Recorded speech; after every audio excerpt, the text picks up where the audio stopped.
Já começou o vídeo? Oi, gente, desculpem. Eu tava comendo meu cacetinho aqui, meu pão francês, perdoem-me. Não tinha visto que já tava gravando o vídeo, gente. Que isso? Meu professor Nicolas Viana, passando mais uma vez aqui para conversar um pouquinho com vocês. E hoje esse vídeo é em parceria com o pessoal do CCRIS, o Centro Cultural e Assistencial São Cristóvão, aí de Erechim. E hoje, não sei se vocês perceberam, eu tava comendo meu pãozinho aqui, tá? Nós vamos conversar sobre a química do pão. E eu já quero te perguntar, será que tem química no nosso pão? Esse pão que a gente come todos os dias, nosso cacetinho, pão francês, tem química nele? Bom, gente, é isso que a gente quer conversar um pouquinho.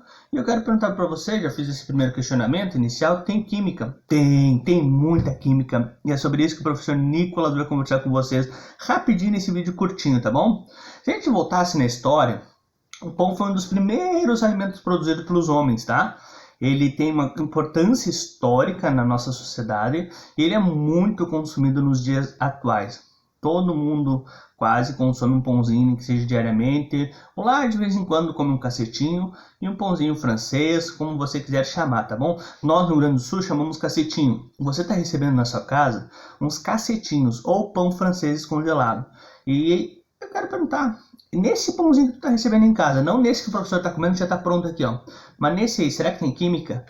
Também tem, gente. Também tem muita química. Ah, e todo mundo há de concordar, né? Um pãozinho é muito gostoso, saboroso. Então, quando tá quentinho, com café preto, com leite, ou simplesmente puro, com um pouquinho de margarina, é muito gostoso, né? A gente sabe, uma das receitas básicas de pão, para quem sabe fazer pão caseiro, se de repente seu papai, sua mamãe, sua vovó, seu vovô, tio, titia, o seu responsável aí já fez pão caseiro, a receita vai farinha de trigo, água, fermento biológico para fazer o pão, açúcar, margarina e sal. Mas por que será? Bom, a gente precisa iniciar quando a gente começa somando todos os ingredientes, botando numa vasilha, num pote todos os ingredientes. O primeiro passo é a gente fazer aquela mistura para amassar, amassar a massa do pão. Só que isso, do ponto de vista da nossa química, é muito mais do que simplesmente misturar farinha e água, tá, gente? Essa mecânica do amassar, ela é necessário para que a mistura de proteínas se disponha em camadas que envolvam os grânulos de amido, ó.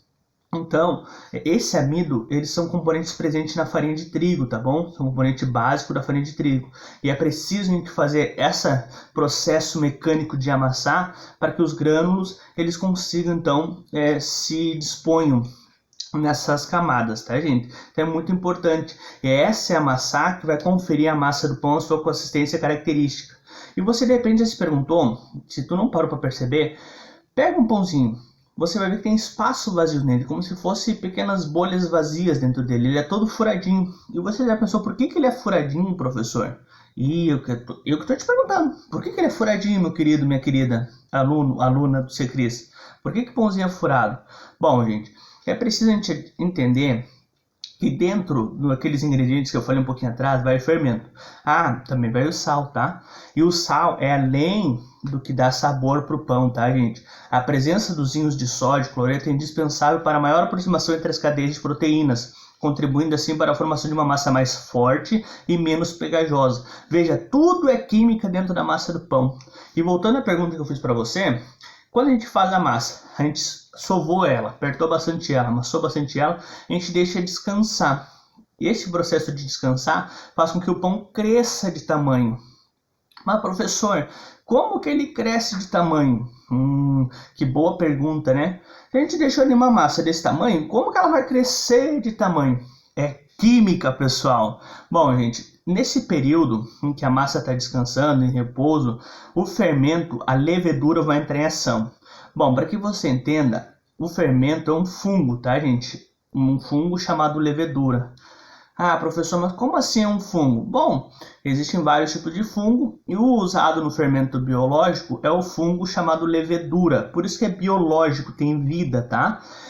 Esses seres são unicelulares e se proliferam na presença de alimentos de temperatura adequada, tá bom? Eles estão presentes no ar, que é usados nos fermentos naturais, ou eles podem ser produzidos em laboratórios, os outros tipos de fermento biológico, seja o seco, o fresco ou o seco instantâneo, tá, gente? Esses seres, essas leveduras, eles vão se alimentar da glicose, que é presente tanto na farinha de trigo, quanto na massa do pão, do açúcar, enfim. Eles se alimentam de açúcar, essas leveduras, de glicose. E nesse processo, a fermentação nada mais é do que o processo no que as leveduras vão se alimentando da glicose e como resultado dessa alimentação da glicose, eles vão liberar gás carbônico, CO2. Então veja, gente, quanto de química vai acontecendo. Isso é fermentação. É o seu fermento, que é a levedura, se alimentando da glicose presente na massa do pão, liberando o gás carbônico e fazendo com que aquele gás vá enchendo aquele pãozinho gostoso, aquela massa do pão vai ficando maior. Veja, gente, é nesse momento, esse gás carbônico que faz aquelas bolhas características nos pães. É importante que o gás não escapa para o exterior, exatamente dada a característica da massa do pão. Existe dentro das leveduras no interior da massa, produzindo esse gás, e uma rede chamada rede glutínica não permite que esse gás seja expelido para o exterior da massa. Então ele fica ali como um balãozinho. O pão vai enchendo, a massa do pão vai enchendo, e esse processo de descansar que faz a levedura se alimentar da glicose, expelir gás carbônico e a massa crescendo. Depois, gente, é só assar o pãozinho, ele já vai estar no tamanho ideal, você vai botar na forma e levar para o forno. Claro, gente, ainda vai ter um processo de química nisso. Existe uma reação chamada reação de Maillard, que é dada em homenagem ao cientista que descobriu essa reação, que explica aquela cor meio que dourada, castanhada do pão quando está assado, tá, gente? Isso é porque o forno, o calor do forno vai provocar uma reação entre aminoácidos e açúcares que dá a cor dourada nesse alimento assado. Mas claro, você está recebendo aí na sua casa uns pãezinhos congelados, certo? Nessa parceria do Secris para os estudantes do nosso Secris. Gente, muito importante. Você precisa manter ele congelado, tá bom? De preferência num freezer, mantenha ele numa temperatura muito baixa para que ele se mantenha congelado, para manter as características.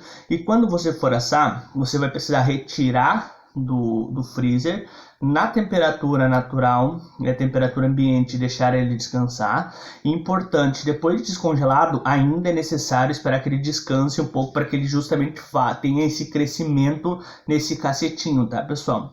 Posteriormente, você vai arranjar uma forma, antes de levar para o forno, você vai pincelar um pouquinho de margarina, de manteiga, de óleo na sua forma e colocar os pãezinhos, de preferência no espaço entre 1 e 2 dedos entre eles, não deixa coladinho no outro, porque senão no próprio calor do forno eles vão crescer e vão se colar, tá bom? Então arruma na sua forma quando levar pro forno, um espacinho entre 2 dedos entre cada um, tá bom? Que daí não vai ter erro. Depois é entre 15 e 20 minutos de forno e ó, aproveite muito o seu pãozinho, que eu também vou aproveitar o meu, tá bom?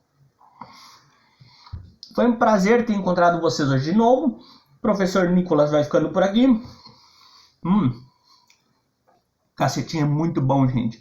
E a gente se encontra no outro vídeo nessa parceria Professor Nicolas Viana e Secris, tá bom? Não esquece de seguir @Nicolas Viana no Facebook, no Instagram e seguir lá o Facebook do Secris Entidade, tá bom, gente? Ó, um beijo pra vocês, se cuidem e aproveitem muito o cacetinho de vocês, que eu vou aproveitar o meu. Tchau, pessoal, até logo.